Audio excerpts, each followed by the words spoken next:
Hi, everybody. Sam White here, founder at Shakespeare in Detroit, and thank you for stopping by our YouTube channel.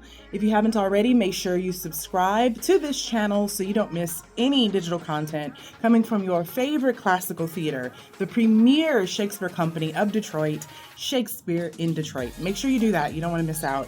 So, as you might be able to tell, I'm not in Detroit right now. I'm sure you can tell by like the hills and the desert land behind me. I'm currently in California, just thinking some things through, strategizing, writing a couple of plans for things.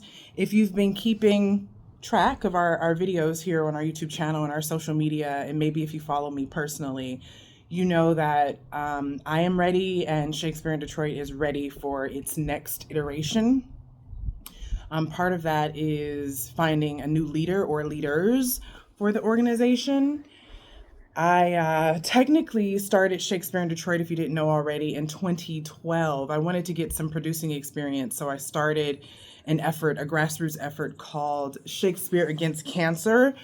And I've been producing all my life, really, but I wanted to get some experience producing specifically in the city of Detroit. And so I started Shakespeare Against Cancer. And some of my acting friends, because I had been an actor and a performer before I started Shakespeare in Detroit and a stand up comedian, but I asked favors of my acting buddies, and we would go to children's hospitals and perform vignettes of Shakespeare's plays. That was in 2012. And then the next year, I felt we were ready to transition, to evolve into Shakespeare in Detroit. And we pioneered the first ever Shakespeare organization in the city of Detroit, professional Shakespeare organization in the city of Detroit. Nowadays, so many people want to do Shakespeare in the city, but that wasn't the case when we started. We did that very first show. If you don't know our story and this is your first video, the first time you've clicked play with Shakespeare in Detroit, our very first professional production was Othello at Grand Circus Park. That was that pioneering, trailblazing day, and it was 3 weeks after the city filed for bankruptcy. We didn't know how many people would show up. 500 people filled the park that day, and it was quite extraordinary, and we've been around ever since. Now it's 2025, so I've been doing this work for nearly 13 years. And when I was at Techtown, because I wrote a feasibility plan and a business plan in 2012 at Techtown, which is a hub for entrepreneurs in Midtown Detroit. It's still there.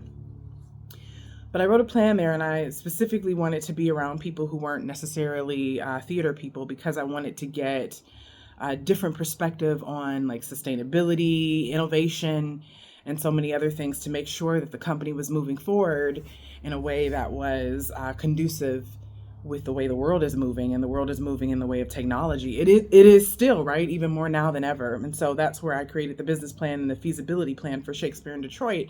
And one of the things that we learned, the program that I attended where I wrote those two things, was the First Step program.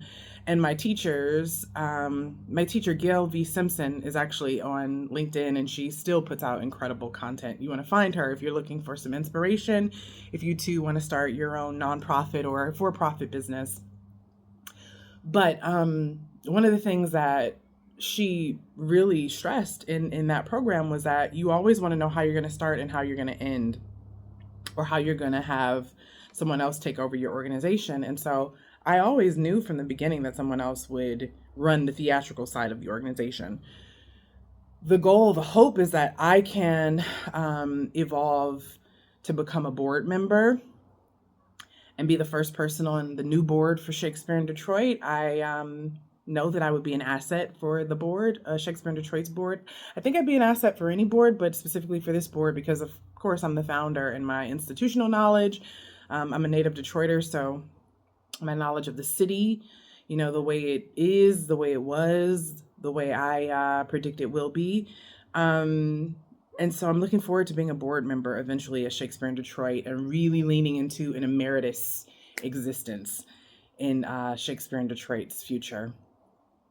Right now, I'm still the artistic and executive director. I still have a play that I'm set to direct, Jane Anger, in the fall of this year. But I'll be coming home in the next few days or weeks because we have auditions for Youth Hamlet, Our youth productions have been happening since, well, technically since 2019 when we piloted our Shakespeare STEAM program in schools, but we've evolved that program too. So first we started in schools in 2019 and 2020, of course, like most programs in schools, we were online. We even donated some devices to some of our students at the school at Marygrove to stay connected with them and to give them tools to remain engaged in our program, even when the pandemic happened and we were all sort of behind, desk and looking on Zoom and whatnot. So yeah, we started in schools. Then of course in 2020, because of the pandemic, we were online with our students. In 2021, we started to slowly but surely go back into schools. And in 2021, we also started our summer conservatory, which is an extension of the work that we do in schools. So if any of our students do well during the summer, they can expand upon their knowledge. Or during the school year, if they do great during the school year, they can expand upon that knowledge by joining us for our summer program.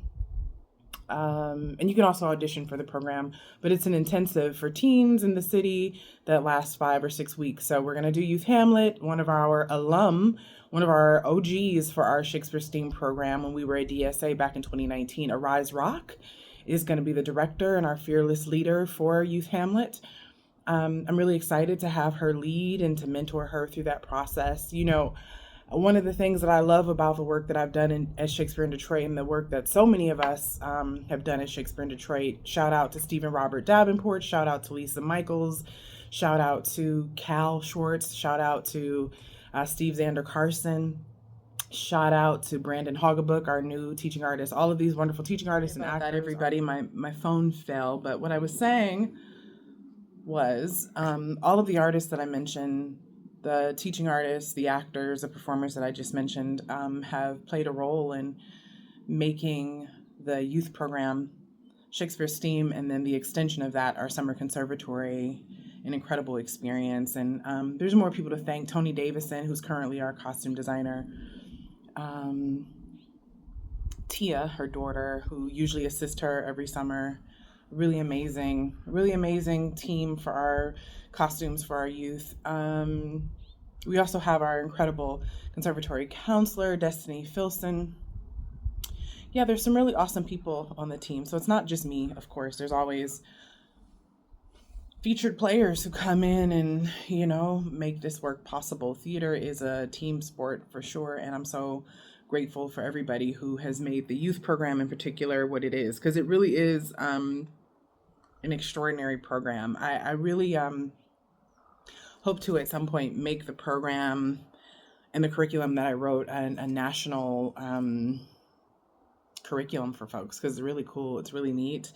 And it really radiates with excellence. And many thanks to the Maxim and Marjorie S. Fisher Foundation, who have been our greatest supporters for our youth program and just in general.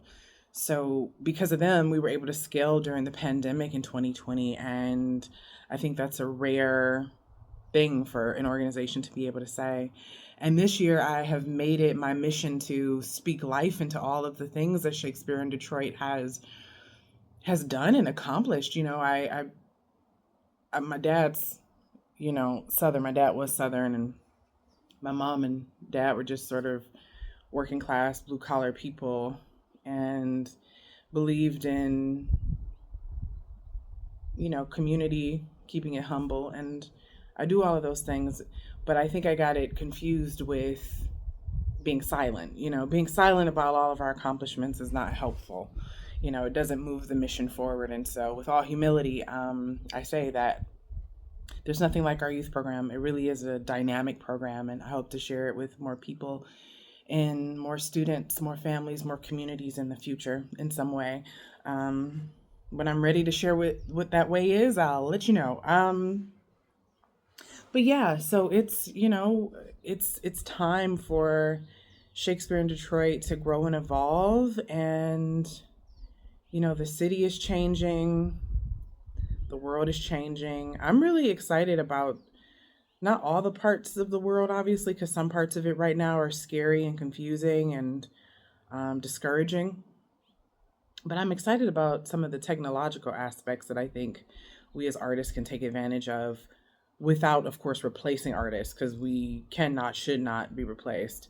But I'm excited about how they can advance things for us. For example, when you have a small organization like Shakespeare in Detroit, small in budget, some people would consider, not small in ideas. Those are two different things. But small as far as budget and team. I've had a difficult time finding um, administrative support that's like detail oriented and um, consistent. And so it's been really helpful to have an AI assistant the past few months to really help me monitor emails. Like, that's a basic task that a AI tool has really helped me with. So I'm excited about things like that. I'm also excited about making film. I think we've already started doing that with our youth programs, because most of our conservatory shows are available on YouTube, on this YouTube channel. And if you've missed them, make sure you check them out. I'll actually post a link to our most recent production, or youth production, Julius Caesar, from last year. I'll put it in the description below. So we've already been moving in the direction of film and making our work more accessible for audiences and a wider audience, because, of course, if you film something, anybody anywhere in the world can watch it. And so we always want to make as much impact as possible. So I always want to make as much impact as possible. So I'm excited about exploring the possibilities of film and TV for Shakespeare in Detroit, however I can sort of do that as a board member eventually, but also for myself as an artist, because one thing that I'm reminding myself of is that I am an artist, and a really one who has a lot of ideas. And it's exciting to think of myself separate and unique from Shakespeare in Detroit, because for such a long time we've been one and the same. And so when Shakespeare in Detroit hasn't always been given the resources to do what I know it's possible for the organization to do, but we just need the resources, I have to remind myself that I am Shakespeare in Detroit's greatest resource, and that I can create outside of it when people don't want to necessarily support the organization itself. And so being able to see myself through two lenses, as the current leader of Shakespeare in Detroit and as an artist, someone who's been an artist long before Shakespeare in Detroit and who's explored many art forms, that's really freeing, and I'm excited about that. Yeah, so I feel like I'm just gabbing. So May, we have youth auditions for our youth production, again directed by Arise Rock. That's William Shakespeare's Hamlet. That's May 17th from 10 a.m. to 4 p.m. The morning slots are pretty full, so if you're a Detroit student and you're interested in auditioning, you can email us at info@shakespeareindetroit.com, which will appear right here. And you want to make sure you ask for an afternoon slot. Anything after 1 p.m. is probably going to be a great time for you to show up. And make sure you prepare a Shakespearean monologue. Make sure it's like between 1.5 and 2 minutes. You want it to be pretty robust, just so we can see where you're at. But you don't need to have any acting or theater experience at all. After May, the actual summer conservatory begins in July with the youth. And then they have their filming / live performance in August.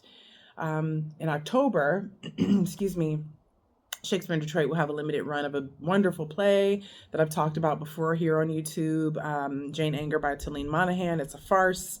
It's super funny, but also super intelligent. Very fun show, a full show. And we have some wonderful people so far who are cast in that production. I still have a couple more characters that we need to cast. And the design team is coming along great.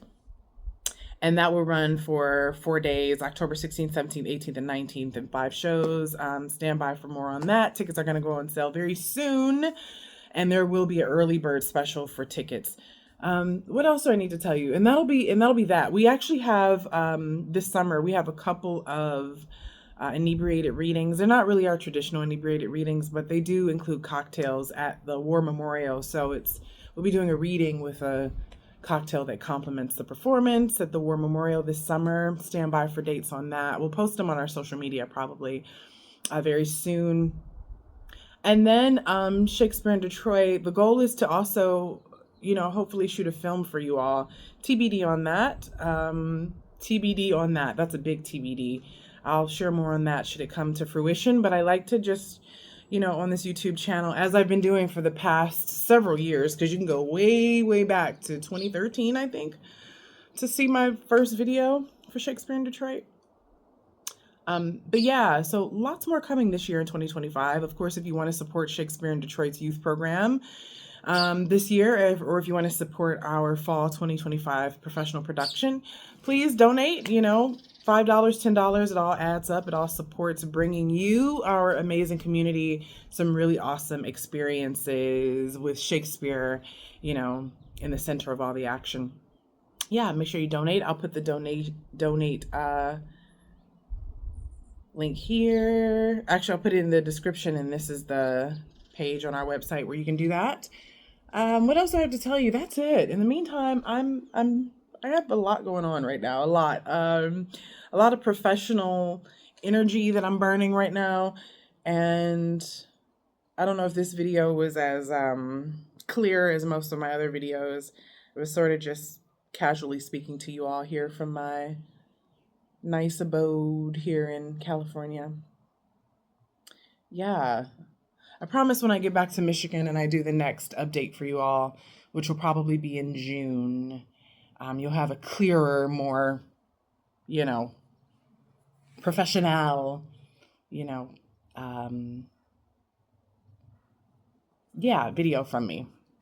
But yeah, this is sort of old school for me. Remember back in the day, this was like 11, 12 years ago when I used to be on YouTube in my room. Do you remember that?